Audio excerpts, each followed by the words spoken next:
somehow we missed one of the big Christmas movies of all time until now. Let's talk about Home Alone.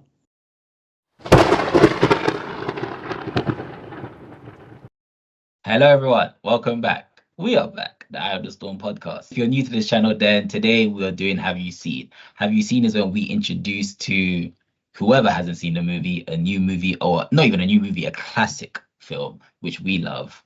So please let the people know what you're going to be introducing to me and Danny G.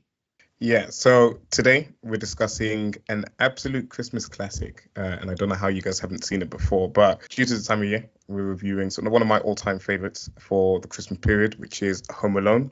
And just as a basic premise for the one or two other people that also haven't seen Home Alone out there, it's just a movie which follows an 8-year-old boy who is accidentally left behind as his family go on a trip to Paris, and in doing so has to sort of kind of like discover, what it means to be part of a family. As he sort of prior to them leaving the trip, he was sort of constantly picked on, etc., and kind of wished his family away. So inadvertently got his wish, and the kind of like movie follows sort of what comes from that. And in between that, there's also these robbers that are doing home invasions, and he also has to defend himself from these people that are trying to break into his house on this Christmas day. So again, this is a movie that anytime I see it on TV, it's one that I can't turn off. It's one that I'm like, I have to always tune into because it's one of my all-time favorites. But you guys have just seen it for the first time. What were your impressions? It's a feel-good movie. I liked it. I had a good time. It's one of them ones where, of course, it wouldn't be like my go-to if I'm by myself watching it, but it would definitely be like a go-to to put on if I'm with the family and just get that Christmas vibe. It was a fun watch, obviously, and it was interesting. Of course, it was interesting because you see how the 8-year-old, was he 8? I think he was 8. Just seeing how he responded and reacted to thinking that he's the reason why his family disappeared. And just kind of like, obviously at first he wanted, he wished that he didn't have a family, because obviously, he's always getting picked on, so he had enough of his family. So then obviously thinking that, okay, he's the one, he actually, he was responsible for his family actually disappearing, but then his family actually just forgot him. And then kind of seeing like the parallels between his thinking and his mother's thinking, and just how the story transpires, how he reacted to that, and obviously having fun, like temporarily doing like the stuff which he isn't allowed to do, and obviously seeing how that slowly kind of deteriorates in terms of like he actually ends up realizing that he misses his family. But I did enjoy that journey though, like kind of seeing how his upbringing influences in terms of like his survival skills, because he was doing the washing machine by himself, he was doing shopping by himself. I'm like, okay, so that shows that he's had good upbringing by his parents. You know what I'm saying? Which is kind of it's not shocking to me because they had a big family, but usually with like, you can tell they're rich, right? With rich families, a lot of the times those kids can't do things by themselves. So the fact that he could do all those things by himself is just okay, he's like the special kid. He's the special kid out of all the other kids. But it was, I like that the parallels were kind of like, it was fun to see. Obviously the mom's stressing, trying to get back home while he's having fun.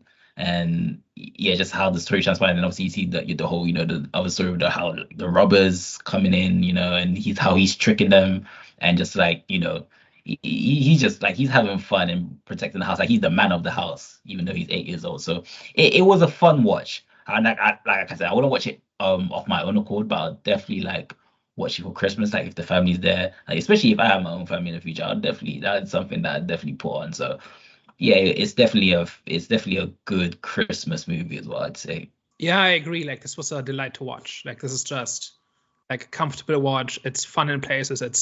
It's about something without being at all heavy or overburdened or anything like that. It just does what it wants to do, and it does that well.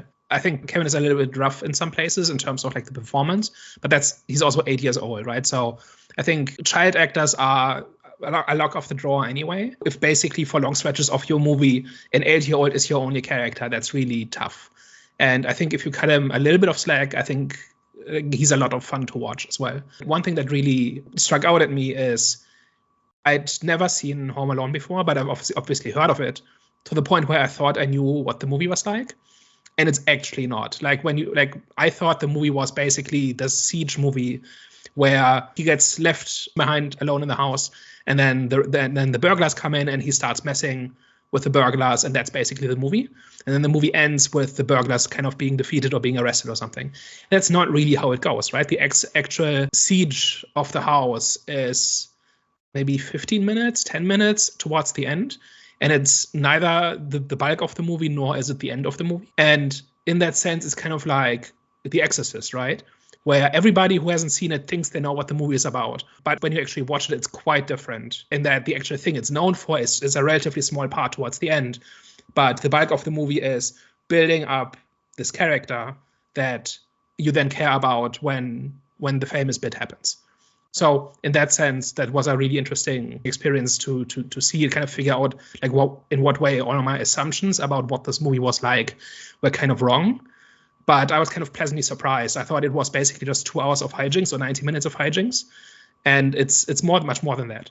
No, I agree. And I think Jonathan said it right in terms of it just gives you that really good feeling when you're watching this movie, or sort of, it's what I get from it every single time. And there's, quite a lot of heart in this movie in terms of kind of like the journey that Kevin goes on at the start. But I mean, one question I kind of wanted to ask you guys was like, how invested were you in the journey he takes from, at the start of the movie where basically everyone in his family is like picking on him, but then even like his own mother isn't seeing it and sort of is kind of like punishing him for sort of kind of like reacting to that, to then sort of where he ends up at the end of the movie. So, were you guys kind of like brought on sort of to that journey, and sort of what do you think about like how sort of the movie kind of like laid out that character arc in this movie?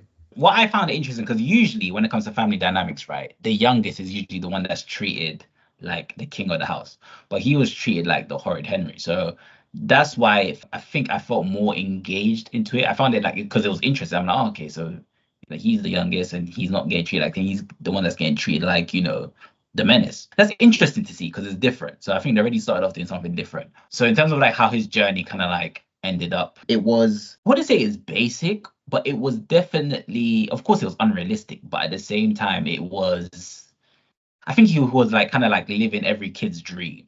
So it kind of brought me back to, my kiddo days where, it's like setting the whole booby traps, which was like amazing. I think that's every kid's dream back in the day, was just setting the booby traps and just, eating whatever you want. So it was, yeah. So in terms of his story and me being engaged with his story, I think it definitely brought, I wouldn't say nostalgia, but it definitely brought me back to, I felt like a kid again, you know what I'm saying? I was reminiscing about back in the days, like, oh, I wanted to do what, you know what I'm saying? So I think in that aspect, I was definitely daydreaming a lot when it comes to, what I was like as a kid and what I would have done if those burglars came in my house. I definitely wouldn't have done what he done. I probably, end up crying or something, but still, you know what I'm saying? So I definitely say it was interesting to see. And it's a kind of movie that they don't really make anymore, right? Like this child-focused movie that's kind of accessible for everybody. Like this is not primarily a children's movie, right? This is one of those movies where I think everybody can get something out of it, right? And if you're older, maybe you get a little bit more about the sentimentality about family. Maybe you get a little bit more out of the burglars and their relationship and stuff like that. Whereas when you're younger, you probably get more out of like the traps and the hijinks and everything. It's really a shame that they don't make these kinds of movies anymore. I think the only one I saw this year that was like this was Sting, like the spider monster movie that had like a 10-year-old protagonist who was kind of the same way, who kind of was very independent, goes on adventures and that sort of thing. And back then, in our review of that, I said like this is a real throwback like to the 80s and 90s, where there were all sorts of movies like this, just a child going on adventures, either with the adults gone or with the adults kind of ignoring them. And that has been out of fashion for a long time now. And watching this one, I kind of was reminded of that. And it also confirmed to me that I wasn't just nostalgic for this, right? Like I grew up on movies like this. And so I remember them fondly. But with something like this, there's always a chance that like when you actually go back to revisit those movies, it doesn't quite hold up, right? It's something that you've grown out of or something, or that never was as good as you remember it. But this was just fun. It wasn't just nostalgia. It was just that kind of story that's just fun to watch. You know what? I wonder why they don't create these type of stuff anymore. Is it a thing where I think you mentioned like people something about growing out of it, but it's like obviously it's new generation, new kids. Also, new kids every day. So it's like, wouldn't they enjoy this, or do they need something that's a bit more mature or immature? I mean, the movie industry always kind of goes in like in extremes, right? Where they do only one thing for a long time, and then when there's pushback against it, then they never do that thing again until there's like a revival a generation later. And for some reason, somebody somewhere decided that these movies were no longer contemporary, and so nobody has done them, at least as far as I can tell, like in major, like blockbuster releases and stuff like that.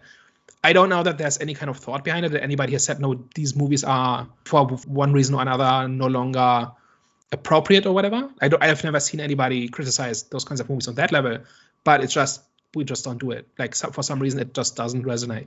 I think you get quite a lot more of it in the animated movies. So things like Moana or Inside Out and things like that is where they've kind of like invested a little bit more of that for whatever reason. And again, it might just be the trend where they're kind of seeing that the modern kids are responding more to sort of these animated characters. Even though we did have ours back in the day as well, like your Toy Stories, etc., that we had as well. But it just seems like they've lent a little bit more into sort of the animated field, and I know when from speaking to my nieces and stuff like that, like they're super sort of kind of like big on that. And then there is a lot of not similarities, but some of the same things where you have the entertainment for the kids, but you also have some of that sort of kind of like mature themes that an adult that's taking the kids to go watch that movie can also sort of kind of pull from it as well. So it's not that it's I would say it's not that it's not there, it's just in a different medium in terms of sort of being animated as opposed to sort of having that live action side of things. But then aimed specifically at children, right? As opposed to something like Home Alone or Goonies or something that was more aimed at everybody. Yeah, which is yeah. But I was going to say, isn't this slapstick? Because if this is slapstick, is that like, could that be do people still create slapstick stuff? Or if they don't, then that could be a reason. I don't know, maybe, but we just have the child protagonist gone completely. Is the thing, and I'm not sure why that is. Wait, no, is it? I'm sure there's like a child protagonist in many stuff. Like, of course, there's like Stranger Things. There's but Stranger Things was explicitly an 80s throwback, and that was also 10 years ago. It comes up every once in a while, right? Like the Ghostbusters reboot has that a little bit, but that's still the entire family, right? Not specifically children going on adventures. I don't know, like I could theorize about how if you grew up in the 70s, 80s, you spent a lot of time just roaming your town and having adventures. And then when you grow up to be a writer somewhere, you told those kinds of stories. Whereas if you grew up in the 90s, 2000s, you didn't really have that experience, maybe. If you grew up with the internet, you had maybe a different kind of childhood, for example. And maybe that's why it doesn't come up. I have no idea if that's the explanation or not, but what I think is pretty clear is that it's just not a thing anymore. Moving on from that, again, we talked about a lot of some of the themes, or we kind of like introduced or something kind of like touched on it. But a lot of what you're getting here in this movie is just sort of about something kind of like family and family conflict. And, you had the old man sort of kind of representation of what happens when you leave sort of some of these scars unhealed for sort of long periods of time. So he was kind of like the embodiment of, almost what Kevin could be in the future if he sort of still had that sort of kind of like resentment or sort of those clashes with the family. But what did you pick out from the movie?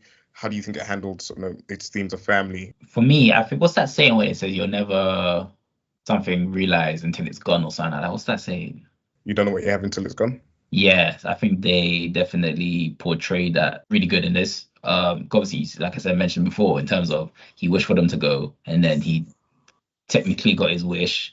And then in the beginning, it was great, but after a while, I was like, oh, okay, like, I actually miss my family. So yeah, cool. I think they definitely portrayed in terms of like dysfunctional families, that was portrayed well as well. But like having just the way that the saying of, you'll never realize until it's gone or whatever. I don't even know what the hell the saying is, but guys, forgive me, I'm African. I think they definitely conveyed that well in terms of how they presented, how they told the story, and that being kind of like the main message, one of the main messages. So that's what I got from it, and that's something I definitely think, as an adult, I can see why it's universally liked, not just for kids, because it's like, okay, there's actually a message behind this, and it's a heartful message as well. So it's something that teaches the kids. I think as well is as you grow up and you become a little bit more aware of sort of kind of like family dynamics and where there's sort of potential conflicts within sort of the family and stuff like that, you can feel that the message behind it is that, Christmas is a time for sort of the family to come together, put your differences aside. So I feel like as well, the older you get, the more you kind of like resonate with that as well. So, you kind of resonate from it from sort of the two different perspectives. I think like Daniel mentioned before, sort of,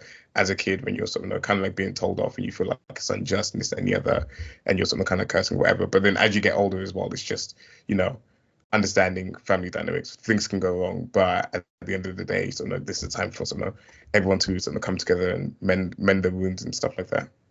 And I think the parents are given enough detail to be sympathetic, even if, like, from Kevin's point of view, initially they aren't. But like, we see enough of them like being genuinely concerned for their children and genuinely being out of their depth, and like that there's no malice there in forgetting Kevin, right? Like this whole thing with the neighbor's kid who kind of is the reason why they forget Kevin, right? That was all plausible enough, and like to kind of let them off the hook and say, look, they didn't mean to do this, and now they're trying to fix it, but they're these overworked, overburdened parents. And yet, you know, the mother kind of goes on this week-long odyssey to get home, right? And when we see things from her point of view, she's like portrayed much more sympathetic than when things happen from Kevin's point of view, right? And I think that is something that is like, maybe if you watch it as a child, you will maybe empathize more with Kevin, and as you get older, maybe you empathize more with the mom. I imagine that's something that happens. Having seen it just once, I'm not like, I didn't have that experience, but I could see that happening. So I think like that is also part of why kind of the simplistic message of family is important, and you don't appreciate your family until they're gone. Like I think that's something that a lot of people can kind of relate to, like that sensation. And the movie is not subtle about it, but because it's woven into these likable characters, like it doesn't become obnoxious, right? It's never saccharine, it's never preachy or anything like that. It's just kind of the undercurrent of what happens, but the actual story itself is still enjoyable. It's relatable, and it kind of makes you realize as well in terms of like you know how the mom's doing. I think she was good. There was a scene where she gave her Rolex, her first class tickets, her earrings to the couple just to get their plane tickets. And obviously, as a kid, obviously it shows that, you know, Kevin doesn't realize what his mom what his mom's doing in order for her to get back to him. So she's sacrificing everything. Obviously, that's a reflection of how mothers are in our lives as well. Like, we don't realize sometimes how much they sacrifice behind the scenes. So it was kind of like seeing that was, and yeah, it's just seeing that was actually good to see. And it was like a reminder as well, that, like, we may not see it, but I'm sure if your mom is in the room standing out of frame, blink twice. Nah, man. Hey, no, I love my mom, man. Don't worry, I be praising her every day, man. Yeah, but that was good one, Daniel. But yeah, so it's a good reminder. It's needed. It's definitely needed. And it shows that you don't need to like have this massive subtlety or complexity to have this kind of simple message communicated with a little bit of artfulness, right? And it doesn't simply like, there's no point at which a character just stands up and has a big speech about how important family is, right? Like a little bit, right? But it's woven into like the conversation between Kevin and the neighbor, right? And it's not subtle at all, but it's not obnoxious because they're not just talking at the audience, they're actually having a story unfold. So Daniel, you went into this expecting it to be just one 2 hour long sort of siege of the house. So what was your thoughts on the antagonists of the movie, the Wet Bandits, and how did you feel sort of, because it's iconic, you know, the sort of all the booby traps and sort of the action set pieces that they sort of do in this movie, but how was that for you in this movie? Do you think, you know, can you see why it appeals to so much people? Did it sort of work for you in this movie at all? Was it believable as well? They're kind of lovable buffoons, right? Like they are clearly the bad guys, but they're also kind of pathetic and but in an entertaining way. Like they're kind of just trying to be these hardened criminals, but they're not really. It's not really in their nature. One thing I didn't quite understand was why Kevin at one point has this thing where he kind of makes it seem like there's a party going on in the house, right? To scare away the burglars, right? Was there a reason why he expected them to be there at that time?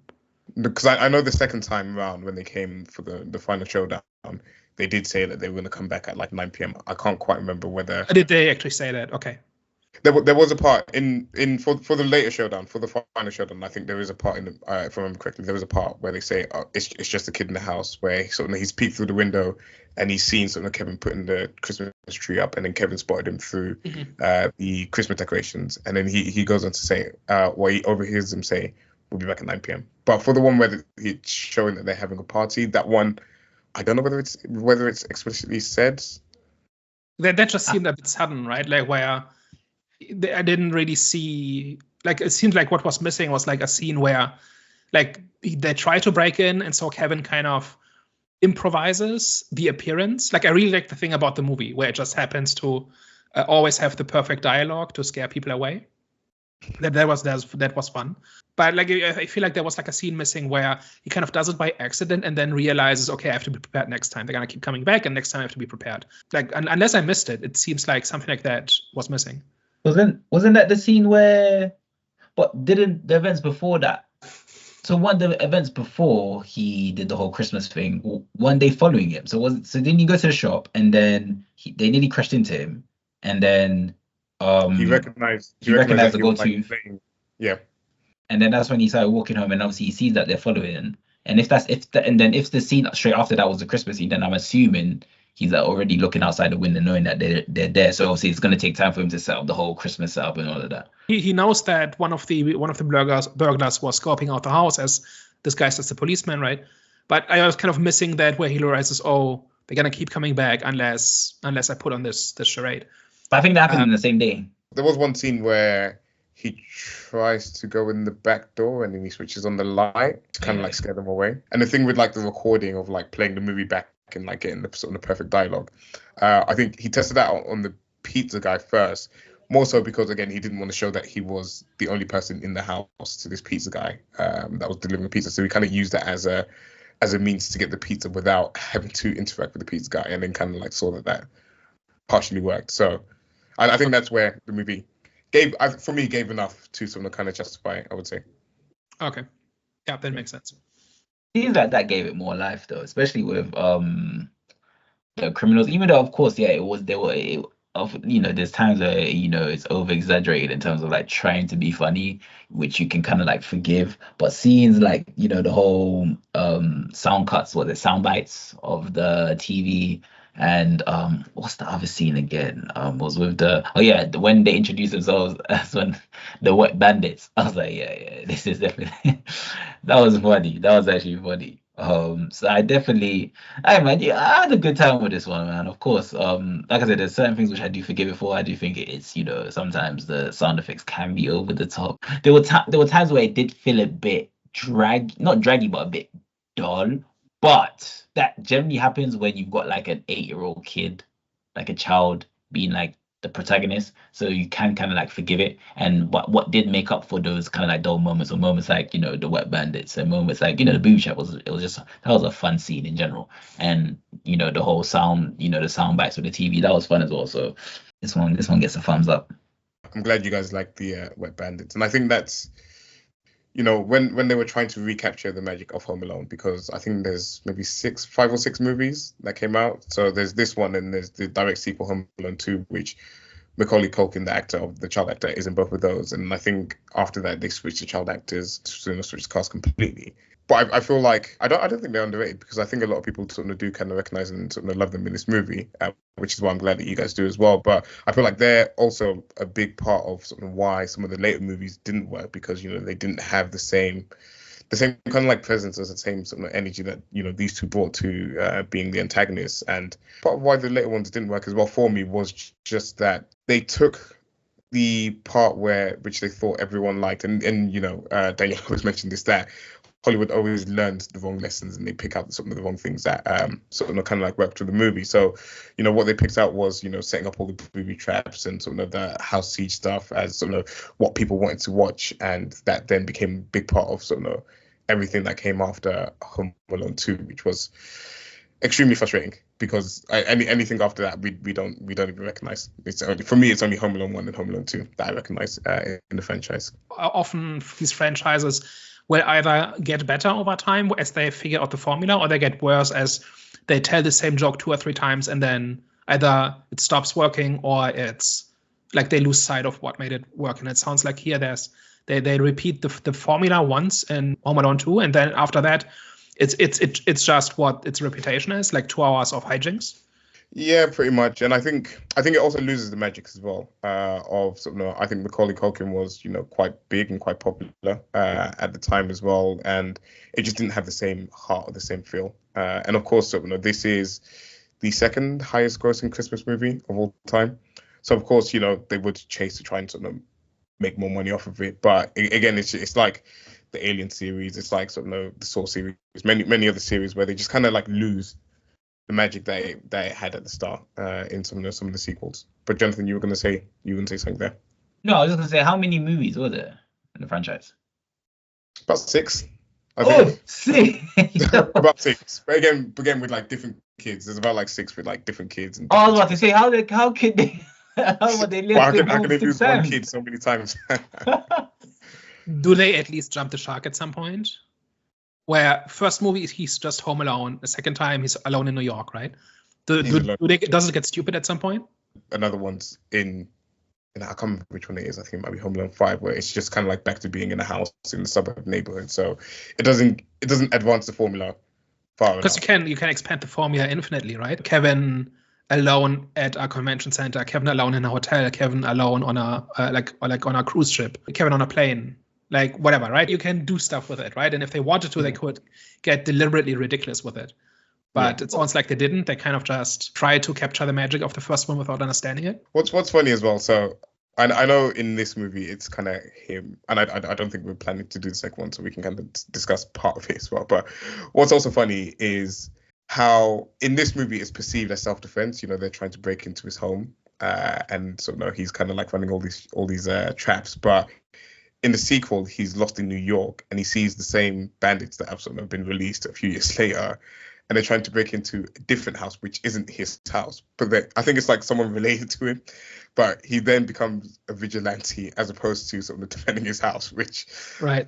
Depending on how you look at it... I was going to say that it's a joke, but that's what they actually do. Well, I mean, I think if you look at it objectively, I don't think he's actually a vigilante, like described as one. But if you look at it objectively, he kind of is a vigilante, and he kind of ups the ante in terms of some of the traps that he sets, and it's whilst kind of like treading some of the same waters, it does get a little bit more creative with with that aspect of it at least. Do you guys have an issue with doing the same format, in terms of like the same story but with different characters? So like what they did with The Purge, right, in terms of franchise, where they'll have that kind of like the same settings but just different characters and different stories. But like I don't have an issue with that in terms of how you lot are saying the Home Alone franchise has pretty much turned out to become at the time. Like if there was different characters with different stories, I think that's pretty fun. Like, you know, different demographics, different stories with different characters. That's that you could keep a franchise alive with that. I'd be entertained with that if they did the same thing with just. I don't have a problem with that at all. It's just question is just, is it interesting, right? Or do you just keep doing something that feels a bit like the original but doesn't understand why the original worked, and you're also not substituting in something new that works equally well or better. Like that's how a lot of these franchises go, right? Like you have a great idea for the first one, and then maybe you have something for the second one, and after that you're kind of just imitating the original, and it looks and feels a lot like the original, but it doesn't have the intention and the substance of the first one, right? And if you just are out of ideas and are just doing another one because the last one made money, that's not a recipe for making good movies, right? And I think we agree that the formula can be applied to just about anything, right? Like different settings, different characters, just a child abandoned somewhere for a while and having to figure stuff out and having to fend for themselves. Like you can tell a lot of different stories like this, right? And it just sounds like they didn't. It sounds like they kind of just try to imitate the original. And I think where the Purge handles it well is that you have the Purge, but from loads of different perspectives, which is what kind of like Daniel was saying there in terms of like the Home Alone, which I don't think it does. Is that with the Purge you have sort of kind of like the first Purge, you have the Purge election year, you've got sort of purges from sort of loads of different people's perspectives that have different kind of like stories to tell in different sort of circumstances that they're in, which makes it interesting, and it sort of makes them navigating that Purge world interesting, as opposed to just kind of like retreading the same stuff over and over again. And that's why something like the Quiet Place movie this year also worked, because it was a similar type of movie, but it was again told from the perspective of a woman that's essentially dying anyways during sort of when the initial invasion took place. And it's like what does she do when she's dying anyways, and the world's kind of turned upside down, and she already has like a finite timeline of sort of when she's going to live to, and that might be shortened. So what does she do in that situation? So that's what makes being in this, like again, like what we say about like Star Wars and stuff like that as well is that we don't mind being in this world. Like we enjoy being in these worlds in in these spaces, but it's how varied are you in your storytelling? Like what new things are you introducing to keep the world sort of fresh and keep the world engaged, and like how are you expanding and sort of building your world out even further than what it already is, basically. And are you telling a story in the first place, or are you just like rearranging familiar pieces to create the illusion that you have a story, right? That's an example of a sequel or a franchise that just has nothing going for it, at least at the moment, because of that, right? Where and with Home Alone, if you bring this back to Home Alone, like if it's just kids alone in a house and there's burglars, and you do that in every movie and do it over again, and there's maybe you bring back superficial stuff like the Matchbox cars or the spider or something, but you're not like there's no intention behind it. You're just like recycling pieces that people recognize from the movie they like. Like that would be a case of a dead franchise or of a tired franchise that's overstayed its welcome, right? Whereas a good one, we gave the examples of Quiet Place and The Purge, where it kind of iterates on the original idea but tells a different story in the same world, or approaches the same topic from a different angle or through different eyes or whatever. Like I think that is the difference between a healthy franchise and an unhealthy one, where the question is not like how close are you to the original, but is this an interesting continuation of what came before, and does it have something interesting going on? And it sounds like they did that once in Home Alone, and then afterwards they started recycling pieces. Okay, I can agree with that. I just think it would have been cool if it was like, different demographics, because like that's what we're talking about. Right? Yeah. But from a different perspective or through different eyes or something like that. That's how you would keep that fresh, but it sounds like they don't do that. Is it always like a fairly rich family in the suburbs, or does it ever turn into something else? It's, from what I know, it's a rich family in the suburbs. And that's an easy way to do it, right? Go into like an apartment in the city, or a different part of the country, or a different country, or whatever, right? Or a boarding school or anything, right? Like there are so many, like I can just come up with like 10 different variations on the theme, and that's like enough to keep the franchise going for 20 years, right? And there's also like cultural differences, like in terms of like if the center of it is still family, and you want to look at it from different eyes, there's also like cultural differences and sort of ways sort of different families engage in this, that, and the other, which would lead to sort of different and sort of interesting stories as well, which isn't present here. And different cultures have different attitudes to being alone, for example. So the idea of being alone has different, like I think for Americans this is a huge deal. Right, I keep seeing like on the internet, keep seeing people like talking about how weird it is to go to a restaurant alone or to the cinema alone, and like that's just life. That people do that every day.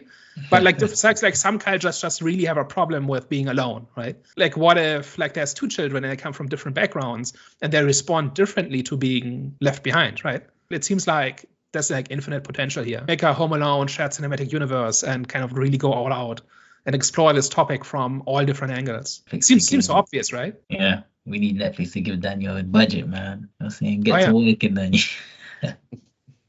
And then do it for half of what like people like Zack Snyder would do it. I'll waste only $100 million of your dollars as opposed to 200.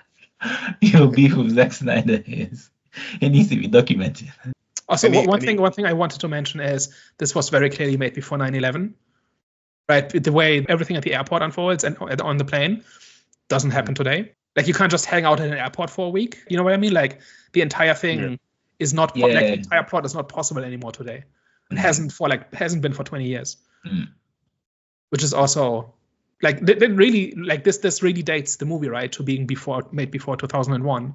That's a good right. This whole thing of like let's just hang out at the airport and maybe we'll get a flight tomorrow. And the way that they kind of like just run up to the gate and sort of kind of and are able to sort of board it. It doesn't seem like that would ever be possible once the doors are closed. Yeah. So that was something that I really noticed, that if you remade it today, like that part would have to unfold very differently. But it would still work. It would still work. It doesn't break the story, right? But it's like noticeably made like before then. Any other questions at all? Or last one from me. What was your favorite part of the movie, and did this put you in the Christmas mood? I'd say it was the church scene between Kevin and the old guy. Because that scene there, it touched me, man. Especially because he was like, I think he said, I think obviously the old guy, even like as old as you are and as mature as you are, will still have that fear of rejection, especially when it comes to like, someone that you care about. So then, and it kind of does show a reflection of how kids are just in general. Like Kevin was like, so what? If you fail, you fail. At least you tried. That's how kids generally approach things. Like even the Bible says you should approach just life as children do. So in that scene, that definitely resonated with me. I was like, yo, like I'll be like the elderly guy in terms of how I would approach things. Like, when it comes to like, trying to rekindle relationships or ask for forgiveness, I'll be scared of the fear of rejection. But obviously the way Kevin just looked at it and kind of like when I was like, this it is what it is. If it happens, it happens. At least you tried, at least you'll know. And that's how kids generally are. So it felt refreshing and it just kind of like, I was like, damn. And it just felt refreshing. It touched me more. I'll say that was my favorite highlight scene. And then seeing obviously at the end as well, which was a kind of like an unexpected moment because I kind of forgot about him, but seeing him at the end with his son and obviously with his granddaughter and obviously the son's like, I was like, oh man, that was the icing on the cake. That was needed. For me, it probably wasn't just one moment, but Kevin trying to be an adult. His initial ice cream and a movie binge.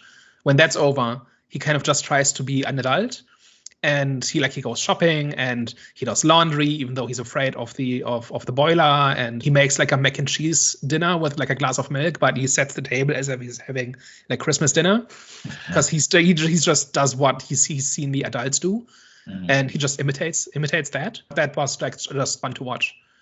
Yeah. And the interaction that he had with the cashier as well when she was interrogating him, and then his responses to it at the end, it was like, I don't tell strangers where I live. I was like, yeah, this kid is something special.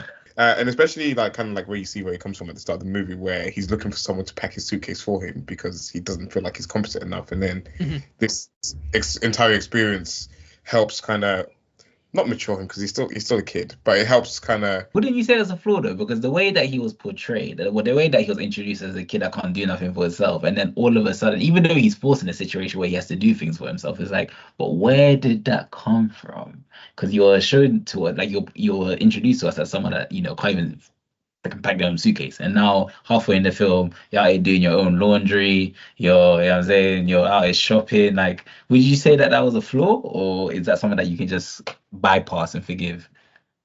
I'd say it is. I think I have this with a lot of movies where they go from 0 to 100 immediately, and a lot of movies do this for some reason. Like having just one or two scenes where he tries to figure it out and he messes it up, like have him try to cook dinner and he burns it, and so he has to eat, I don't know, like something like dry cereal or something. And the next day he tries again and he gets it right or something. And then there's enough time, right? It's not like we have to cut something important to make this happen. He learns a little bit too quickly, maybe. And it would have been fun to see him figure this stuff out. Like it's a little bit there with the boiler, right? Where he's initially completely terrified of it. And then he's a little bit scared still, but he does it anyway. And by the third time, he's not afraid anymore at all, right? So they have stuff like this in there, but like do it for, the laundry and do it for cooking food and whatever. It could have been a small little montage scene. Yeah, you can do a montage, or you can just have him do something twice. The first time he fails, the second time he succeeds. That's enough. Like if I had to kind of improve that movie, that's where I would do it. I can agree with that criticism. So yeah, final words from you guys? I kind of enjoyed this. This lives up to the hype. I think it's still enjoyable 35 years later. Yeah, no regrets. I would, pretty much the same as Daniel. I had a good time. Now, I asked myself, would I watch this again? By myself, no. Christmas, if it was on TV, definitely with the family. So, but I'm like, would it become like a traditional type of thing? Would Home Alone be a traditional type of thing? I don't think so, but I would definitely watch it a few times with the family. So it's definitely good enough to be watched a few times with the family and to show my new family in the future, like when I have a family in the future. Just wait until you have a kid and you'll feel different about it. This boy needs to grow up really quickly. We've got a long list of movies that we need to get through. But weren't you watching it before? Oh, you had a son. Yeah, I was, but then I watched it from a kid. I watched it as a kid, so anytime it's on, it brings back that good feels and brings back nostalgia. And again, I asked you, did it put you in a Christmas mood? Like for me, I've not been thinking about Christmas. Like everything's been busy, work's been busy, etc. But then I watched this and I was like, oh, I just want to go do something Christmassy now or something or whatever. So it definitely has that kind of like nostalgic feel for me anytime I watch it. It definitely does have that influence. One thing I'm not entirely sure about is it gets pushed as the nostalgic Christmas movie, right? Like currently all the Disney Plus ads around here, Home Alone is the one they lead with, right? Hey, you want to watch Home Alone right around Christmas? Subscribe to Disney Plus, right? That's kind of the leading argument at the moment, right? And that's just like that people are really nostalgic for this movie more so than anything else. And I'm not sure I see that, or more that it surprises me a little bit that like I realize this is like a well-liked movie and a classic movie lots of people have fond memories of. But is it like the ultimate Christmas movie? No, I'm not so sure about that. You know, so it's even showing like in my cinema, and that's actually a good point. I don't know if I haven't seen a lot of Christmas. Maybe I have, I just don't remember. But I haven't seen a lot of Christmas movies for me to actually, make a statement, like to, make a statement on that, whether like if it is the ultimate Christmas movie. But it definitely is in contention because if it's shown in cinema and obviously you're seeing it's being marketed all over Disney, it's like, I can see why. But what other, like, okay, I'm not even trying to, drift away the conversation, but from the main topic, but what other Christmas movies is there that you consider? The one that outperformed it is The Grinch, which I know a lot of people love. I've never really gotten into The Grinch. I mean, one that I remember is Kindergarten Cop with Arnold Schwarzenegger. That's one that I enjoy a lot. But I don't know, for me, it would be the definitive one. Of the ones I watched, is the one that I'd, go back to regardless, would probably be Home Alone. Yeah, for me, Christmas movies have never really been my big thing. There's a bunch of movies I like that happen to be set during Christmas. And I think people are too quick to call things Christmas movies just because they happen during Christmas. But in terms of movies that are actually about Christmas. Not Red One? Well, I mean, yeah, that's a different topic. I think we've reached the end of today's discussion. Guys, thank you very much for tuning into today's Have You Seen episode. Let us know in the comments section down below, is this one of your favorite Christmas movies? And what other Christmas movies do you consider to be a classic? And of course, if you like what we talked about today, tell a friend. And if you hated this, tell an enemy. We are the Eye of the Storm podcast. All right, guys. Thank you very much, and we will catch you next week. Au revoir. Ciao. Bye-bye.